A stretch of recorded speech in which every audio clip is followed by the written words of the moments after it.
Olá, amigo internauta, Lance no Ar entra em campo hoje com a presença do presidente do Flamengo, Eduardo Bandeira de Mello. Aqui comigo também, Thiago Bockel, editor do Núcleo Flamengo aqui no Diário Lance. Eduardo, seja bem-vindo, obrigado pela sua presença. Que missão é essa sua em 35 anos trabalhando no BNDES e agora novo presidente do maior clube do país?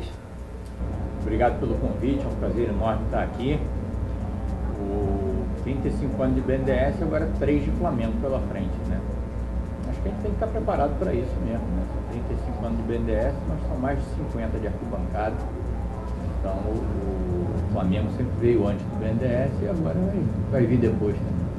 Esse tempo todo na arquibancada, e o torcedor rubro-negro te recebeu muito bem na eleição, né, Boca? Foram mais de 1.400 votos contra 914 da Patrícia, 1900 Foram 1.414 a 914, exatamente 500.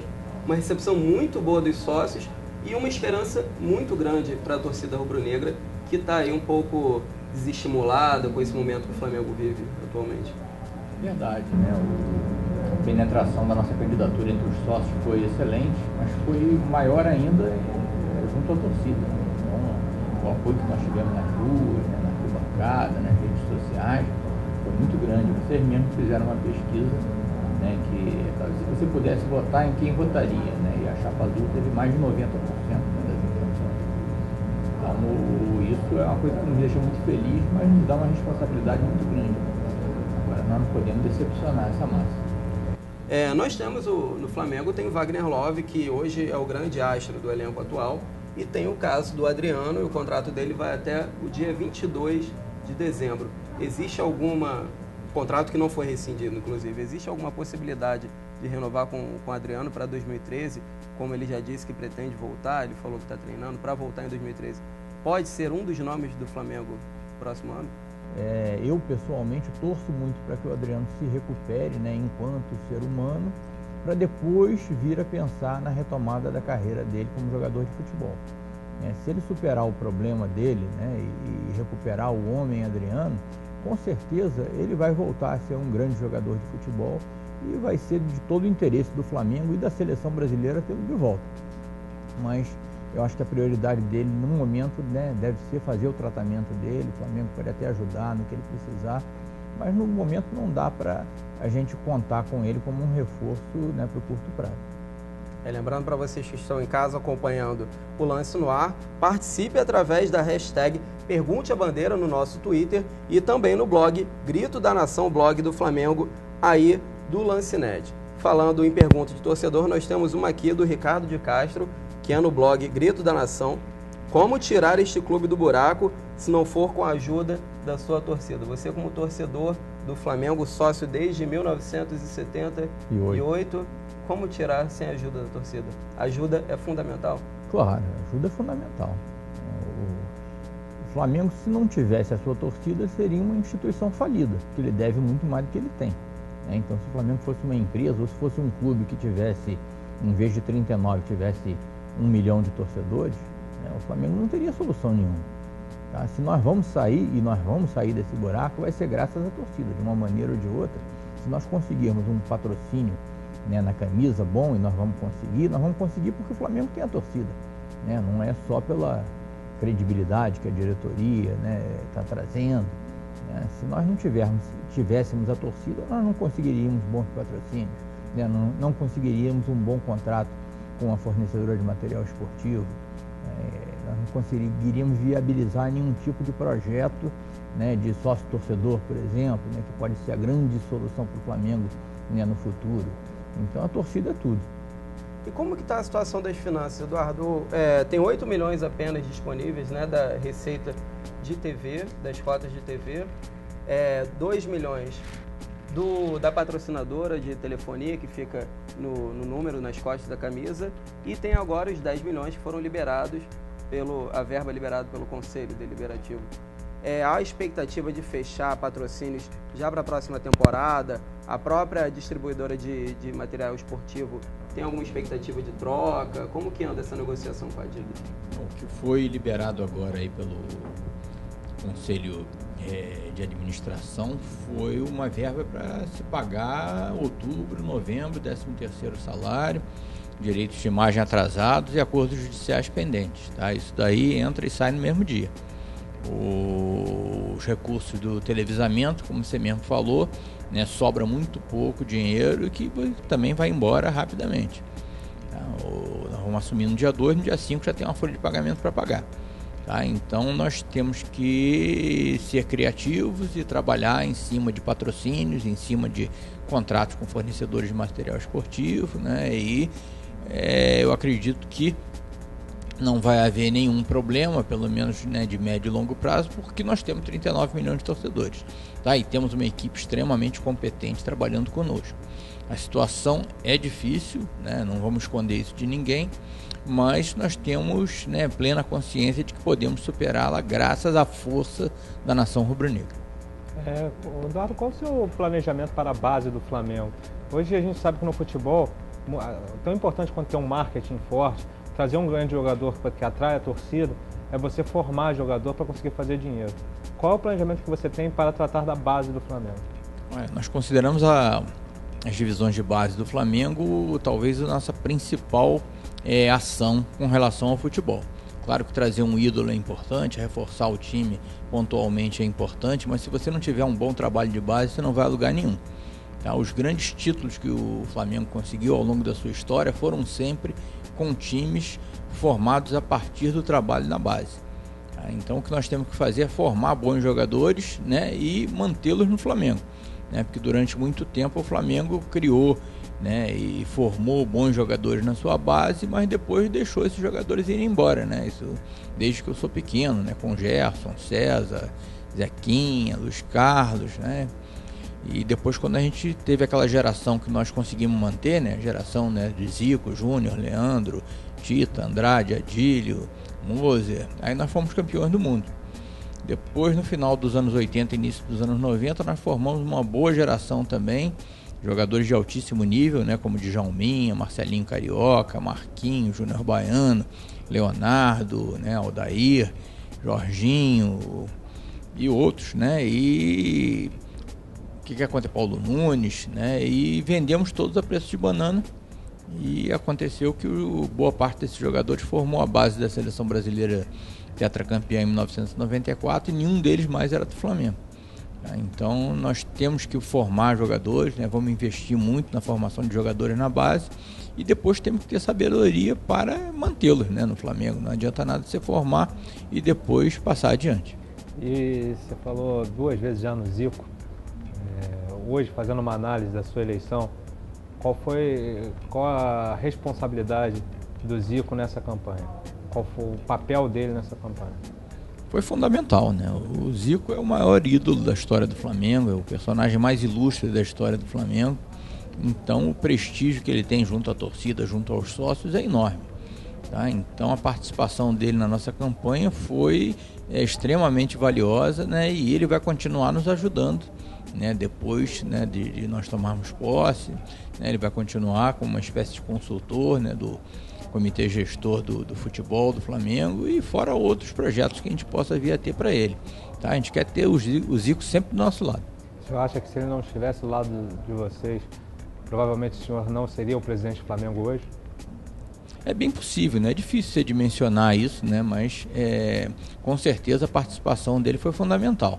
Não vou dizer que a gente não teria sido eleito, né? Mas com o Zico, né, tudo fica mais facilitado.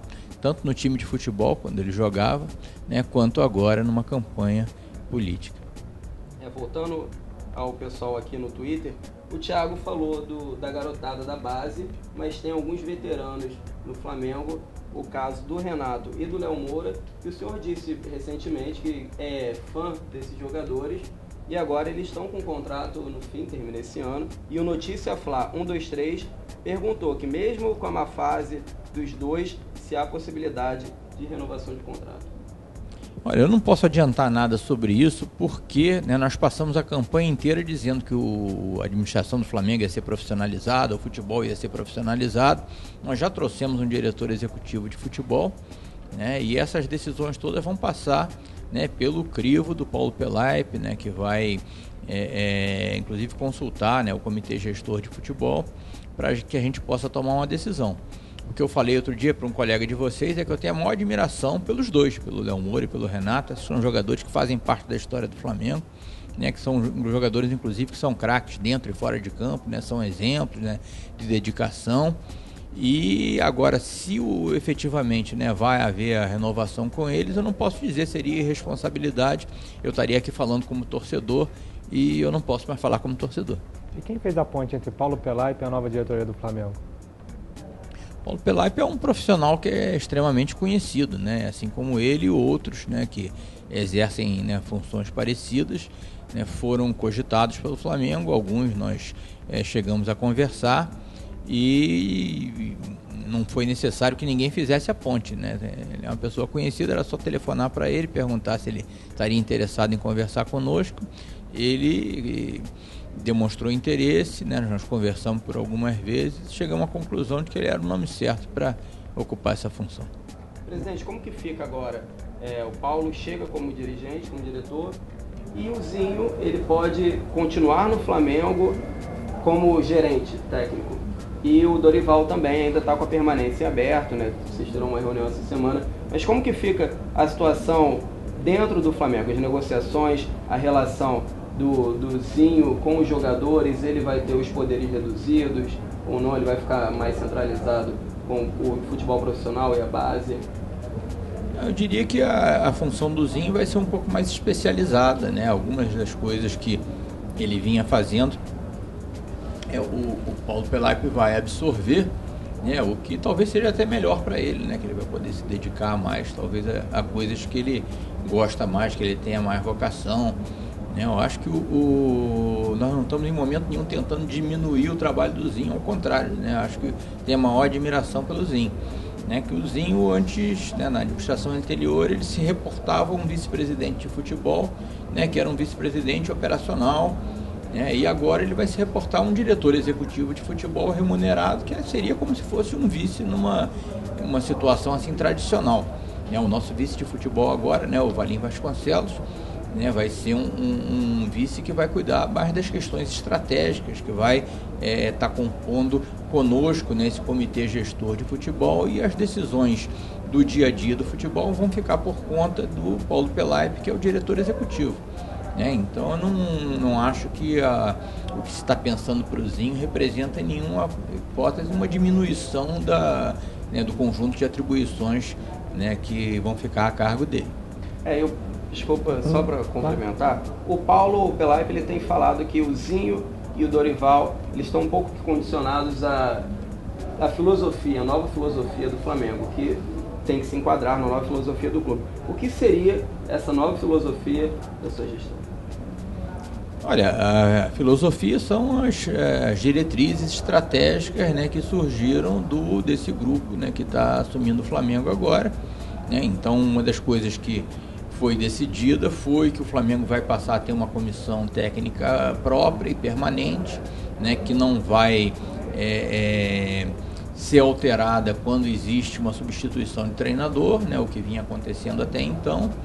E o que eu acho também que não é problema nenhum, porque vai ser uma comissão de alto nível, né? O treinador, no caso, se o Dorival resolver ficar conosco, né, ele vai ter uma comissão de alto nível trabalhando com ele. Se por acaso, né, um dia ele resolver ir embora, né, e nós tivermos que fazer uma substituição de treinador, você já vai ter aqueles profissionais que vão assegurar a manutenção, né, e a perpetuidade daquela inteligência, né, daqueles registros que foram coletados durante a passagem do treinador pelo Flamengo. Então você não vai perder nada, como acontecia toda vez que você substituía um treinador e ele levava toda a sua comissão técnica, e você tinha que contratar um outro treinador com toda uma comissão técnica também. Tá? Acho que é assim que é feito na maior parte dos clubes do mundo, em boa parte dos clubes brasileiros. Nós vamos ter agora no Flamengo também. Eduardo, o modelo do Flamengo passou a ser mais democrático. A gente está acostumado a ver no futebol o presidente tendo a responsabilidade de dar sempre a palavra final. Nesse novo modelo do Flamengo, pelo que vocês passaram, O Valim vai ter a mesma importância, o BAP vai ter, que é o vice-presidente de marketing, o próprio Zico vai participar do comitê gestor, o senhor acha que em algum momento essa democracia pode atrapalhar o desenvolvimento do futebol do Flamengo e o senhor pode ser mais rígido, falar, não, ó, quem toma a decisão sou eu? Democracia nunca é ruim, né? É. Acho que o que a gente tem é uma equipe de alto nível, né? Pessoas que cada um tem a sua formação e que podem contribuir, né, para uma decisão, vamos dizer, que vai ser sempre a melhor para o Flamengo. Tá? Esse modelo acho que funciona na maior parte das empresas, né? Você tem um conselho de administração, né, que toma as decisões estratégicas e passa isso para o nível operacional executar. Tá? Então, se funcionar na maior parte das empresas, por que não vai funcionar no Flamengo? O senhor tem essa experiência de mercado empresarial. É muito diferente o mercado do futebol em relação ao mercado empresarial até o momento? Não, é bastante diferente, com certeza, né? Mas não é nada que a gente não possa tomar conta, não. Você pode ficar tranquilo que a gente já estava preparado para isso. E tem algum presidente, algum dirigente que o senhor tenha se espelhado, pegue como modelo para uma gestão, ou vai chegar com o estilo próprio no Flamengo de 2013? É claro que a gente observa, né, os estilos dos diversos dirigentes, né, os estilos que vigoram em vários clubes, né, por exemplo, o caso do Barcelona, né, acho que todo mundo leu aquele livro, né, A Bola Não Entra Por Acaso, né, que conta a história do Barcelona, como é que o Barcelona saiu de uma situação aflitiva para ser a potência que é hoje, né. Então o Ferran Soriano, que era o diretor executivo do Barcelona e hoje está lá no Manchester City, né, ele esteve conosco aqui na Soccerex, nós tivemos uma conversa com ele muito boa, né, e o próprio Leonardo, nós já conversamos com ele também, está lá no Paris Saint-Germain, né, e é uma pessoa assim de altíssimo nível, e acho que a gente tem que estabelecer contatos, né, estabelecer parcerias, né, troca de ideias, de informações, né, entre essas pessoas que militam no futebol, para a gente recolher o melhor de cada uma delas. Eu fiz essa pergunta para puxar para o gancho de um presidente que talvez tenha muita importância na atual situação do Corinthians, que é o Andrei Sanches. O Andrei chegou no Corinthians, pegou o time, o Corinthians foi rebaixado meses depois dele assumir, mas ele conseguiu levantar o Corinthians. Ele contratou o Ronaldo, o Roberto Carlos, foi campeão da Copa do Brasil, invicto no Paulista, campeão brasileiro, Libertadores, e agora nesse fim de semana ele foi campeão mundial. O Corinthians foi campeão mundial já sem o Andrés. É um exemplo no futebol brasileiro que conseguiu colocar o Corinthians no futebol internacional, internacionalizou o Corinthians. É um espelho para você, para o senhor, é um espelho dentro do futebol brasileiro, talvez seja a melhor expressão que nós temos em termos de dirigentes recentemente? Com certeza é uma das melhores. O Corinthians fez um belíssimo trabalho, está de parabéns, né, a direção do Corinthians, a torcida do Corinthians, né, pelos feitos, né, alcançados, né, principalmente o de ontem. Nós estamos inclusive mandando uma carta, né, de felicitações, né, para a diretoria do Corinthians e dizendo que o trabalho profissional vai servir de espelho, né, para o Flamengo e acredito que para todos os clubes brasileiros, né? Então acho que nós temos vários exemplos bons, né, no futebol brasileiro e internacional, e o Corinthians com certeza é um deles. O que o senhor acha dessa pesquisa recente que coloca a torcida do Corinthians com 16% do território nacional, igualando o número de torcedores do Flamengo? Olha, eu acho que não é uma pesquisa, né, que tenha, né, métodos científicos que possam se contrapor às outras pesquisas que já existem do Ibope, feitas inclusive, né, a partir de uma demanda do órgão de vocês, aqui do Lance, né? Então toda vez que se divulga uma pesquisa, você tem que ver exatamente qual é a amostra, né, de onde que surgiram, né, aquelas declarações, né, para que você possa saber se a pesquisa espelha ou não a realidade da preferência dos torcedores no Brasil, né? Eu acho muito difícil que a última pesquisa que o Lance divulgou, né, que dava uma diferença razoável entre Flamengo e Corinthians, possa ter sofrido uma mudança como essa, tá? E aí quando a gente vê, né, a amostra realmente não foi exatamente representativa de toda a população brasileira, né? Foram feitas coletas em algumas cidades que não representam exatamente, né, o universo da população brasileira, mas isso não é demérito nenhum ao Corinthians nem aos outros, né, clubes que aparecem lá, né? Por exemplo, a Portuguesa de Desportos aparece nessa pesquisa como tendo uma expressão semelhante à do Fluminense, né? E a gente sabe que a realidade não é bem essa, né? Nada contra a Portuguesa de Desportos, né? Mas a torcida do Fluminense é bem maior, tá? Então a questão é de você avaliar, né, exatamente o que né, quais são os dados que levaram a essa pesquisa, para você ter uma ideia clara. Bem, Vamos à nossa última participação aqui, que é no blog Grito da Nação, o blog do Lancenet, que fala exatamente dessa questão de patrocínio que está atrelada à questão da torcida, né, que o senhor falou anteriormente. O Flamengo vai ter um patrocínio master ou um rodízio desse patrocínio master? É a pergunta do Valdinei. Olha, nós vamos ter patrocínio, né, num curtíssimo prazo. Ainda não sabemos se vai ser, a princípio, num esquema de rodízio ou se vamos ter um patrocinador master e patrocínios subsidiários. Tá? Mas com certeza vamos ter patrocínio. Tá? Os dois projetos estão sendo analisados. Presidente, só para fechar aqui a participação do senhor aqui no Lance no Ar, naquela câmera, manda um recado para a torcida, o que o torcedor rubro-negro apaixonado está esperando aí o Flamengo se reerguer no próximo ano, o que ele pode esperar da gestão do Eduardo Bandeira? Eu queria assegurar a nação rubro-negra, né, a todo mundo que acompanha aqui o Lance TV, de que a direção que está entrando no Flamengo agora, né, entrou para mudar o Flamengo. Né, nós somos torcedores de arquibancada como vocês, né, são pessoas que nós estamos trazendo aqui que são extremamente bem-sucedidas nas suas atividades pessoais, empresariais, que querem doar parte do seu tempo, da sua reputação, da sua credibilidade, para a gente tirar o Flamengo dessa situação em que nós nos encontramos hoje. E o Flamengo não pode sonhar, né, menos do que ser o melhor em tudo. Tá? Então eu garanto para vocês que nós vamos trabalhar cada dia, cada hora, cada minuto para colocar o Flamengo no patamar em que ele merece, em que a torcida do Flamengo merece que ele fique. Grande abraço para todos vocês. Presidente, muito obrigado pela presença. Thiago, obrigado. Obrigado pela audiência. O Lance no Ar vai ficando por aqui, mas vocês continuem conectados no Lancenet. Um abraço.